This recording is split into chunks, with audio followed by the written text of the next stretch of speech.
Hello everybody, and welcome to a very unusual episode of Dulcimerica. My name is Futch, and this will be a screenshot video because this place is a mess. Well, just still bouncing back from the hurricanes and coming back from summer tour and all that stuff. But I figured in the interim, before I get back to doing the usual studio stuff, that I would address a neat way to learn more about music theory and train your ear as you move forward in your journey with the mountain dulcimer or any other instrument for that matter. So this is the home page. If you're watching this, you might be watching this page, but you can go to youtube.com/bingfutch and that'll take you to my Dulcimerica channel. And there's other stuff here besides Dulcimerica as well. So if you have a mind to, you can go scrolling down the videos. It goes back. The rabbit hole is quite deep. And there's a lot of fun stuff down there, mingled in between the Dulcimerica episodes and even preceding that. Fun stuff all around. While I'm here, I want to say hello to my patrons on Patreon. Thank you guys so much for helping to produce Dulcimerica. And if you are curious about what Patreon's about, you can go to patreon.com/bingfutch, and that'll bring you to my Patreon page. You can scroll down, see what it's all about, play the intro video.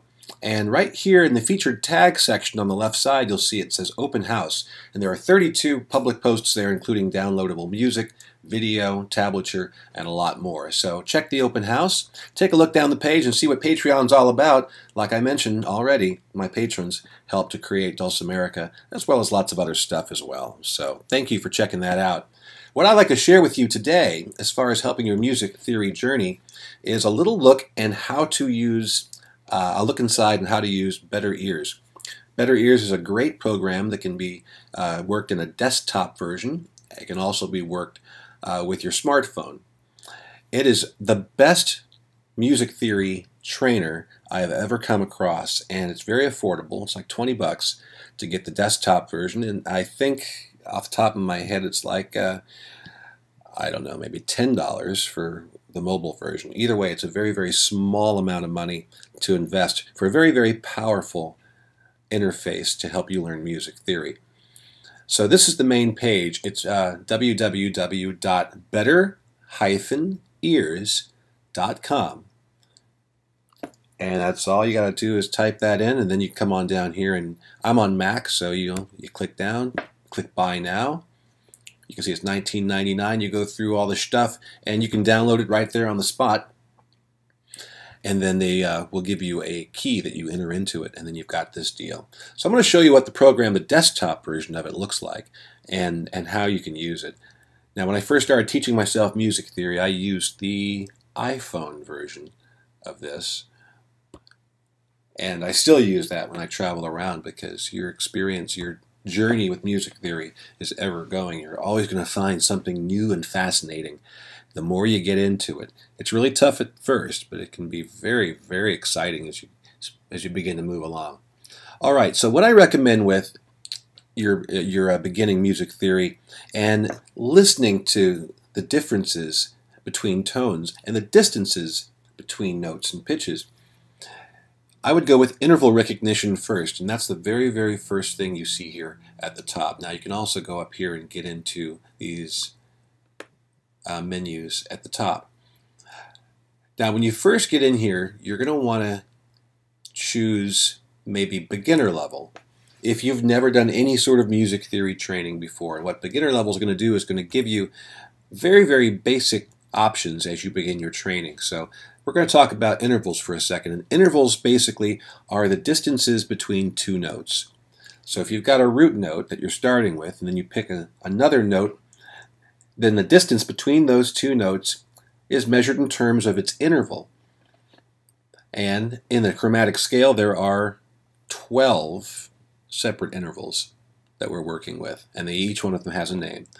But in beginner mode here, you'll notice on the left side of the screen that we've got just 5 options: unison, major second, fourth, fifth, and octave. Now right now this says it defaulted to training mode here in the top left corner. But if I click on learning mode, then when I click on one of the intervals on the left side of the screen here, it'll first of all play that interval. And you can get that interval to play again by clicking the repeat symbol, the looping arrow in the top left corner. Those two notes are the same, so they are unison. And here on the grand staff, where we have treble clef and bass clef, you see those two notes right there. Those are C's, and they are in the third octave of the piano. So that is a nice. If you play music, if you know what all that means, great. If you don't, however, there is this Wikipedia page that automatically comes up in the screen. So it describes to you what a unison is and gives you all kinds of background information, so you can really fully understand the ins and outs. I mean, that's a lot of information there on just a very basic unison interval. Now we go to the major second, and the same thing. You get the information down here, you've got the notes on the staff, and you've got actually what the notes are, F and G. And you can do that for every one of these beginning, very easy to get used to hearing and discerning intervals.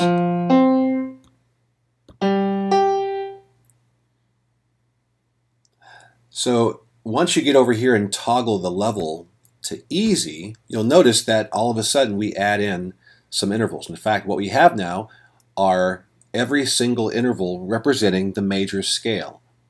All 7 different notes. Unison, major second, major third, fourth, fifth, major sixth, major seventh, and the octave. And once again, in learning mode, you can click on any one of those, see where it is on the scale, or on the staff rather, and then read an article about it. If you're really going deep. If you don't want to go as deep as that, really all you have to do is start listening to all of these different intervals. What they'll do is they'll play these intervals in different keys, so the notes will sound different, but the intervals remain the same. The notes are different, but the intervals are the same, and you have to recognize that interval in a bunch of different keys.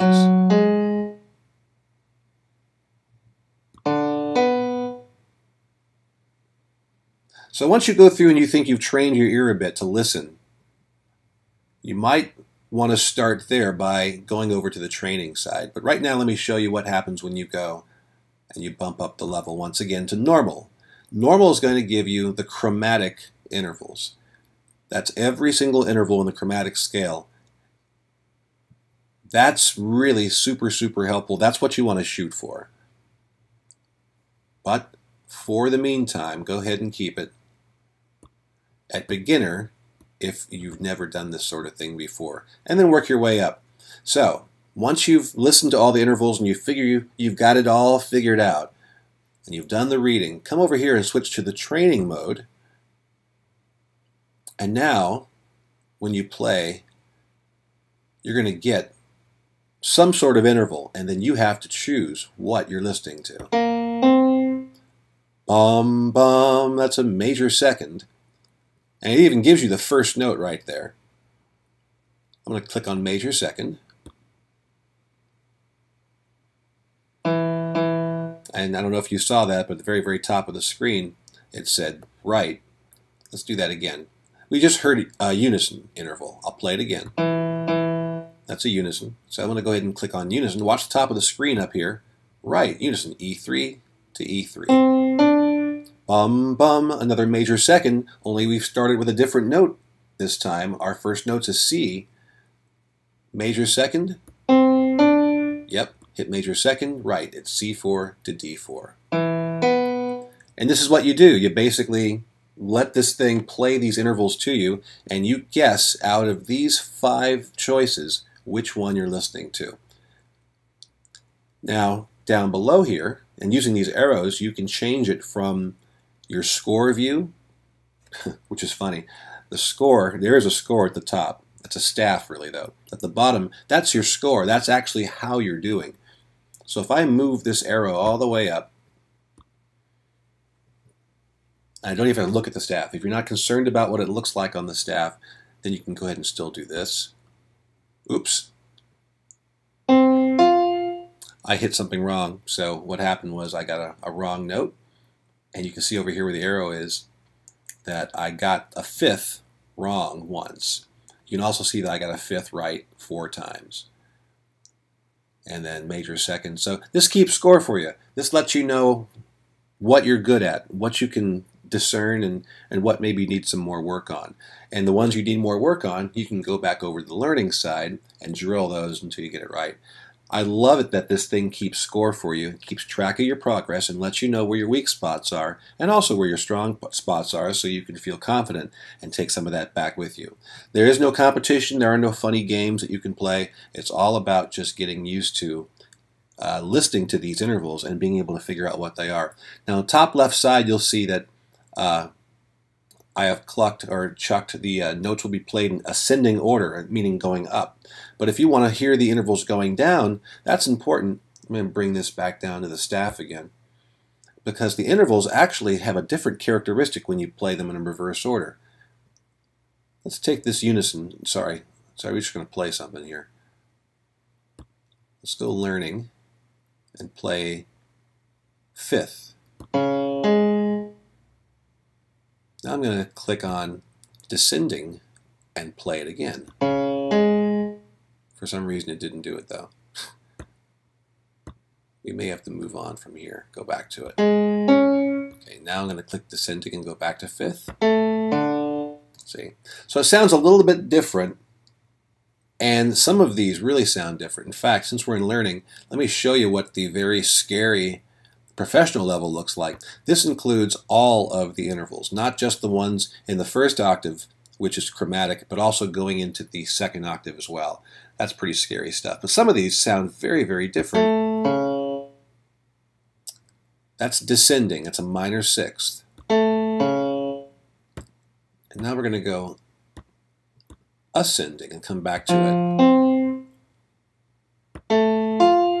Okay, there's that minor sixth, but see, it's got a different character to it because we're going from one note to the other, and we're making a different sort of, it's the same exact interval, if that makes sense, but because we're playing it in a different order, your ear can be tricked into thinking it's a different interval. So that's a handy thing to start messing with, so you can recognize those intervals going up and coming back down as well. Let me take this back down to beginner level. And there's our 5 options. So I would start with this. If you've not had any experience with music theory, I would start in your learning mode and just get used to listening to the differences between the unison, the major second, the fourth, the fifth, and the octave.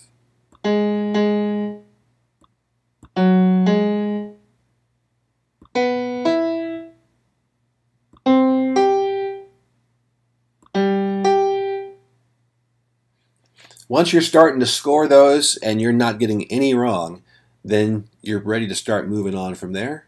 And then I'd kick it up to the next level and work in those extra intervals.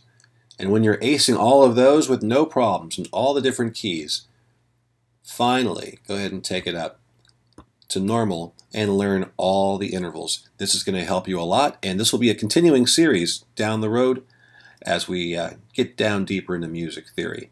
I hope you enjoyed this, and I hope you will go check out Better Ears online and on your phone. And until next time, my friends, this is Bing Futch saying happy autumn, and I'll see you soon.